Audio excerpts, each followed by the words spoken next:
안녕하세요. 오늘 도입 강연을 맡은 광주 지산초등학교 교사 김보미라고 합니다.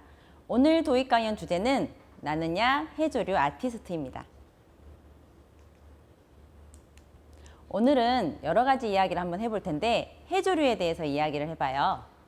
해조류는 육상식물과 어떻게 다른지, 어디에 사는지, 어디에 쓰이는지, 그리고 바다에 있는 바다 식목일이란 무엇인지, 그리고 이러한 해조류를 이용해서 오늘 해조류 작품을 하나 만들어 보도록 하겠습니다. 그럼 해조류와 육상식물은 어떻게 다를까요? 해조류는 날아다니는 새를 말하는 건 아니에요. 해조류는 바다에 살고 있는 식물들을 말합니다. 그런데 이러한 바다에 살고 있는 식물들은 엽록소를 가지고 있는 식물들이 있는데 이러한 건 광합성을 해서 살고 있답니다. 이러한 식물들은 약 500여 종이 살고 있는데 우리나라에는 50여 종이 활용되고 있어요. 그럼 육상식물과 어떻게 다를까요? 육상식물은 여러분이 알고 있듯이 뿌리, 줄기, 잎으로 이루어져 있어요. 그리고 뿌리에서 양분을 흡수하고 있죠. 하지만 해조류는 뿌리가 아닌 부착기와 줄기, 엽채로 이루어져 있다고 합니다. 이 부착기가 있는 이유는 육상식물은 땅을 뿌리가 이렇게 잡고 있어서 지지를 하지만 바다 전체가 해조류를 감싸고 있기 때문에 해조류는 지지기관이 필요가 없어요. 그래서 암초에 이렇게 붙어 있을 수 있는 부착기가 필요하죠. 그리고 바닷물 자체가 이것을 지탱해주는 역할을 합니다. 그리고 해조류는 전체가 바닷물로 휩싸여 있기 때문에 영양분을 바닷물에서 온몸으로 흡수할 수 있습니다. 해조류가 근데 여러 가지 종류가 있는데 사는 곳마다 해조류의 종류가 다르다고 해요. 그래서 이 해조류는 크게 색깔로 나눠서 녹조류, 갈조류, 그리고 홍조류로 나누어집니다. 여러분도 아마 잘 알고 있을 거예요. 녹조류는 청각, 파래, 매생이 같은 걸 이야기하고 갈조류는 미역이나 다시마, 그리고 홍조류는 김 같은 걸 이야기한답니다. 여러분도 이러한 해조류를 많이 보았죠? 그런데 이러한 해조류가 사는 곳이 다 다르대요. 색깔별로 왜 이렇게 달라지게 되었을까요? 그건 빛과 관련이 많이 있습니다. 햇빛은 여러 가지 색깔로 이루어져 있는데 그 여러 가지 색깔마다 파장이 다르고 투과력이 달라요. 파장이 길면 투과력이 감소하게 돼서 에너지가 적어지고 파장이 짧으면 투과력이 많아져서 에너지가 많아지게 됩니다. 대표적으로 긴 파장을 가지고 있는 빛은 적색광이에요. 그리고 가장 짧은 파장을 가지고 있는 청색광이죠. 그림에서 있는 것처럼 적색광이 가장 얕게, 청색광이 가장 깊게 들어갈 수 있습니다. 그런데 식물은 광합성을 할 때 보색을 이용한다고 해요. 적색의 보색은 녹색, 청색의 보색은 적색입니다. 그래서 그 색깔을 이용하는 적색을 이용하는 녹조류, 그리고 청색을 이용하는 홍조류, 가운데에 황색을 이용하는 갈조류, 이렇게 서식 위치가 다 다르다고 해요. 그래서 자신의 몸의 색과 보색 관계에 있는 빛을 이용해서 광합성을 하도록 적응되어 있기 때문에 색깔별로 사는 수심이 다르답니다. 그럼 해조류는 어디에 쓰일까요?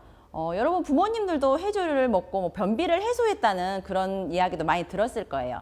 이렇게 해조류에는 식이섬유도 많이 있고 단백질이나 탄수화물, 무기질 비타민이 많이 있다고 해요. 서양에서는 바다의 잡초라고 불리면서 많이 사용하지 않지만 우리나라에서는 먹는 데 사용하고 화장품, 약품, 그리고 요즘에는 우뭇가사리를 이용해서 신재생에너지를 활용하고 있다고 합니다. 여러분 혹시 바다 식목일이라고 알아요? 바다에도 숲이 있다고 해요. 아까 들은 것처럼 해조류들이 이루고 있는 숲인데 이 바닷물에 살고 있는 해조류들은 1차 생산자로서 여러 가지 영양분도 바닷물에 이게 주기도 하고 물고기들이나 작은 생물들이 알을 낳거나 그 아이들이 숨을 수 있는 장소를 제공하도록 합니다.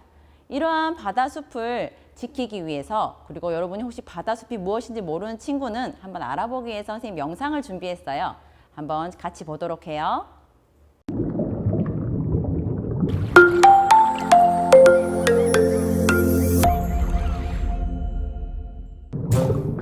우리 아이들이 잘 자랄 수 있도록 바닷속에 터를 만들어야겠어. 어라라, 해조류는 안 보이고 딱딱하고 이상한 돌덩이와 성게들밖에 없잖아. 이러면 우리가 안전하게 지낼 곳이 없어. 아이쿠, 바닷물이 오늘따라 더 짜다 했더니 무슨 일이야? 수피야, 우리 동네가 살기 힘들어졌어. 어쩜 좋아, 도와줘. 이런, 그 울창했던 바다숲이 사라지고 사막 같은 갯녹음지대가 되어버렸네. 이거 큰일인걸? 학교에 가서 선생님과 친구들과 함께 지혜를 모아야겠어. 도와줘. 수피야, 무슨 일이야? 지느러미 바쁘게 뛰어오네. 큰일이야, 큰일. 해조류가 구성했던 푸른 바닷속에 사막처럼 변해버렸어. 뭐? 일단 여기 물부터 한 잔 마시고 자세히 설명 좀 해줘. 이제야 살 것 같다. 아, 내가 왜 왔냐고? 지금 바닷속은 도움이 필요해. 물고기 친구들이 살던 집들이 사라지고 사막처럼 변하고 있거든. 선생님, 바다를 도와주고 싶은데 어떻게 해야 하죠? 그럼 우리 함께 바다를 건강하게 되돌릴 수 있는 방법을 찾으러 가볼까요? 슝! 무절석 해조류는 따뜻한 수온을 좋아해서 바위를 덮어버리지. 그렇게 되면 해조류가 살지 못한단다. 지구온난화로 수온이 상승하면 성게, 군소, 고등 같은 조식동물의 활동력이 증가하여 해조류 일부를 먹게 된단다. 바닷속에 있는 쓰레기와 버려진 그물들을 치워서 깨끗한 바닷속이 되도록 하자. 쓰레기 말고도 다양한 원인에 의해서도 바닷속이 오염되니 우리가 신경을 더 써야 해. 이제 바닷속 안반에 붙은 죽어서 시멘트처럼 변해버린 해조류들을 쓱싹 긁어내서 물고기들이 살기 좋은 터전을 만들어주자. 우와, 정말 깨끗해졌네요. 이제 바다의 특징에 맞는 해조류를 골라서 바닷속에 심어주면, 우와, 물고기 친구들의 삶의 터전인 바다숲이 만들어졌잖아. 너무 멋있어. 최고야. 이렇게 가꾸니까 정말 아름답다. 우리 아이들이 지낼 공간도 많아졌어. 이제 안심이 되네. 성게 친구가 다른 친구들한테 떠밀려서 헤매고 있어. 아이쿠, 친구들이 너무 많아. 복잡해. 먹을 게 부족해서 힘들어. 자, 안전하게 함께 지낼 수 있는 곳으로 같이 가자. 모든 생물이 살기 좋고 건강한 바닷속을 만들기 위해선 우리 모두가 신경을 써줘야 해. 야호! 이제야 마음 놓고 아이들을 건강하게 키울 수 있을 것 같아. 정말 고마워, 모두들. 고생했어, 수피야. 우리가 바다숲을 조성하면 좋은 기능들이 뭔지 다른 사람들에게도 알려주자. 바다숲을 조성하면 바닷속 친구들에게 삶의 터전을 제공해 줄 수 있고, 따라서 많은 물고기들이 바다에서 살 수 있지. 또한 지구 온난화의 원인인 온실가스가 줄어들고 녹색 에너지를 공급해 주지. 바닷속의 더러운 것들을 깨끗하게 만들어 주기도 해. 심지어 사람의 몸을 튼튼하게 만들어주는 영양제와 몸에 좋은 음식을 만드는 데 사용되기도 한다고. 그럼 바다 물고기 친구들을 위해서뿐만 아니라 사람들에게도 정말 좋은 점이 많은 거구나. 맞아! 바다숲은 하나가 아닌 모두를 위한 숲이야. 매년 5월 10일 깨끗한 바다, 다양한 바다를 만들기 위해 해조류를 심어 바다숲을 가꾸는 날을 바다 식목일이라고 해. 바닷속 친구들에게 삶의 터전을 주고 사람들에게도 좋은 바다 생태계를 위해 큰 노력을 기울이고 있어. 바닷속 아름다운 해조류 숲은 바다의 소중한 안식처야. 바다숲이 있어야 우리의 미래도 있지. 5월 10일 바다 식목일을 꼭 기억하자고.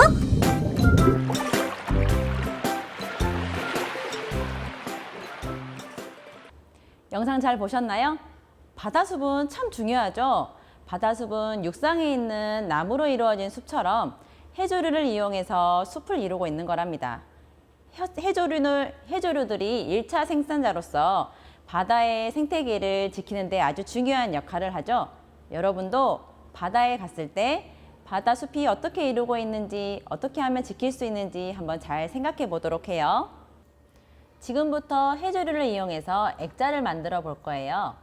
사진과 같은 액자를 만들기 위해서는 해조류 표본, 그 다음에 액자, 조개 껍질 같은 해산물, 글루건, 손코팅지 등이 필요하답니다.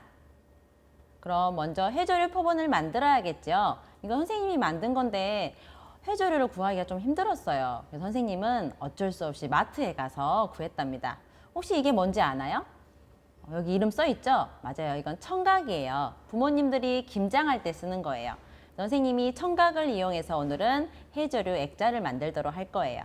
그래서 선생님이 마트에 갔더니 이렇게 말린 청각이 있었어요. 이 말린 청각을 가지고 이제는 해조류 액자를 한번 만들어 봅시다. 만들기 위해서 이렇게 커다란 그릇, 물, 그리고 신문지, 두꺼운 도화지, 핀셋, 헝겊, 무거운 물건 같은 게 필요하답니다. 그럼 1단계. 해조류 표본을 만들기 위해선 이렇게 건조된 해조류를 여러분이 물에 말려야 돼요. 그래서 물에 건조된 해조류 같은 경우는 물에 하루 정도 말리면 되고요. 혹시 직접 이렇게 채취한 친구들은 수돗물이나 정수물에 담가놔서 소금기를 빼어주면 된답니다. 자, 그럼 2단계가 마쳤으면 2단계로 넘어갈까요? 자, 그럼 이제 이거를 물에서 건져야겠죠. 건질 때 필요한 건 도화지가 필요해요. 여러분 집에 있는 도화지를 이용해서 이제 한번 건져 보도록 할게요. 건질 때는 이렇게 종이를 비스듬에 넣을 건데 해조류는 물속에서 이렇게 자유롭게 움직일 수 있어요. 그래서 물속에서 모양을 만들어 줘야 된답니다. 비스듬히 도화지를 집어넣고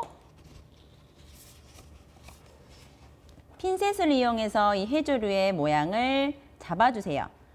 아까 배웠던 것처럼 엽채도 있고 줄기도 있고, 네, 이 해조류는 부착기는 없네요. 그래서 이걸 천천히 들어줍니다.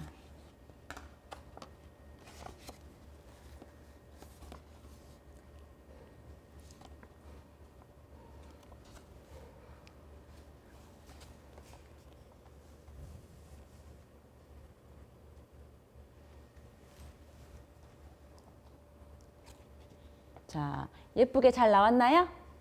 자, 핀셋으로도 해보고 이 상태에서 지금 물기가 많기 때문에 손으로도 모양을 조정할 수 있으면 해봐도 괜찮아요. 자, 이제 3단계로 넘어가도록 할게요.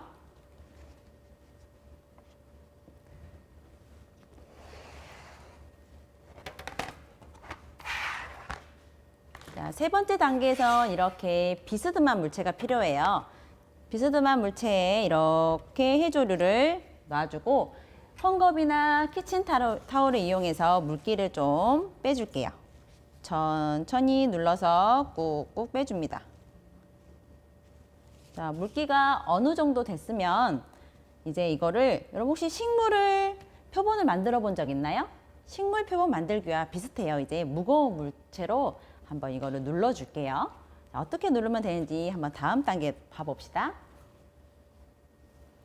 자, 사진에서 있는 것처럼 다양한 종이들을 이용할 거예요. 먼저 밑에 필요한 건 골판지예요. 집에 골판지가 없는 친구들은 택배 상자에 있는 박스를 이용하면 좋아요. 그 다음에 물을 잘 흡수하는 신문지를 깔아주고, 그 다음에 이제 아까 도화지에 있었던 식물 표본을 이렇게 올려주세요. 그 다음에 집에 헝겊이나 또는 붕대가 있으면 좋은데 혹시 그게 없는 친구들은 키친타올을 이용해서 이 표본 위에 덮어줍니다. 이거 덮어주는 이유는 이제 마를 때 혹시나 이 위에 이제 신문지를 또다시 덮을 텐데 신문지에 붙지 않게 하기 위해서 이렇게 키친타올을 덮어주는 거예요. 그 다음에 다시 한번 신문지, 그리고 골판지, 이제 무거운 물체를 올려줘야겠죠? 선생님이 준비한 물체는 자, 선생님은 물을 준비했습니다. 그래서 물을 2개를 한번 올려볼게요. 자, 이렇게 물을 올려서 이제 얇은 해조류 같은 경우는 하루나 이틀, 두꺼운 해조류 같은 경우는 일주일 정도 이렇게 놔두면 돼요. 더 빨리 하고 싶다. 그러면 이제 이 근처에 선풍기를 돌려주면 됩니다. 근데 드라이기는 안 돼요. 뜨거운 물체가 나오면 단백질이 변성이 돼서 색깔이 변해버린답니다. 그래서 이렇게 여러분이 표본을 만들어 주시면 돼요. 뭐 선생님이 미리 한번 만들어 봤는데 한번 볼래요? 자, 선생님의 표본은 선생님이 일주일 정도 전에 해놓은 표본이랍니다. 자, 이렇게 만들어 놨어요. 여러분도 일주일 정도 지나면 이렇게 딱 붙을 수 있게 될 거예요. 그럼 이제 액자를 한번 만들어 봅시다. 자, 다음 단계 넘어갈게요. 자, 완성된 해조류 표본을 이 액자에 한번 붙여볼 거예요. 이 붙일 때는 이걸 이대로 붙이게 되면 이게 다 떨어져 버리겠죠. 그래서 여기에 손코팅지로 한번 코팅을 시킨 뒤에 이 액자에 붙여보도록 할게요. 자, 이렇게 액자에 놓고 손코팅지를 이용해서 붙여보도록 하겠습니다. 자, 해조류가 달라붙을 수 있으니까 조심히 붙여주세요. 자, 딱 맞춰서 붙여봅시다.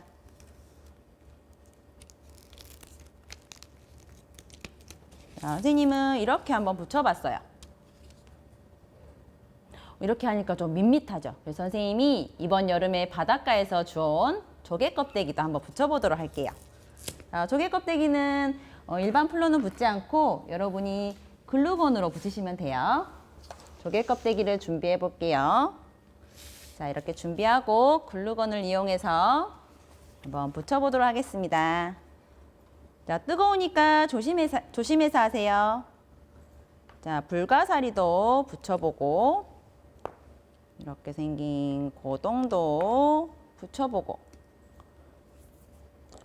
선생님 파란색 조개도 한번 주워왔어요. 2개를 주웠거든요. 그래서 2개를 붙여볼게요. 2개도 붙이고 하얀색 커다란 소라도 붙여보고 이렇게 여러분이 가져온 조개 껍데기나 또는 돌멩이 이런 것들 이용해서 한번 바다를 표현해주면 참 좋을 것 같아요.